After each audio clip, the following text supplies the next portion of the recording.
Kapiteneria e portit detar të Vlorës ka vendosur të pezullojë lundrimin detar për të gjitha mjetet e vogla lundruese dhe mjetet e peshkimit. Sipas Kapitenerisë së Portit Detar Vlorë, arsyeja e pezullimit të lundrimit detar ka qenë era e fortë bregdetare, e cila shkakton si brenda gjirit të Vlorës, por edhe në det të hapur, dallg me lartësi të konsiderueshme.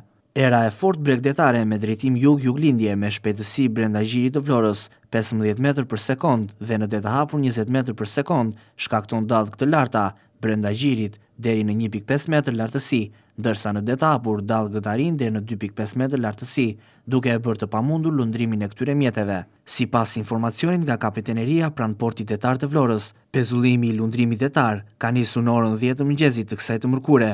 Pezullimi i lundrimit detar do të vazhdojë deri në orën 6 të mëngjesit të ditës së njëjte, kohë ku mjetet lundruese dhe ato të peshkimit nuk do të lejohen në det të hapur. Kapiteneria e portit detar bën me dije se tragetet e linjës vazhdojnë lundrimin në normalitet të plot, për shkak se mund të përballojnë forcë më të madhe deti. Ndërkohë, për të gjithë drejtuesit e mjeteve detare, është bërë thirrje që të ankorojnë në bregun e detit mjetet lundruese për të shmangur dëmet nga përplasjet e tyre. Për këtë arsye, administratorët e tyre kanë nisur sigurimin e mjeteve lundruese në breg det për të shmangur dëmet. Pas mëngjesit herët të ditës së njëjte, është parashikuar një përmirësim i kushteve hidrometeorologjike, teksa situata për mjetet e peshkimit pritet të kthehet në normalitet.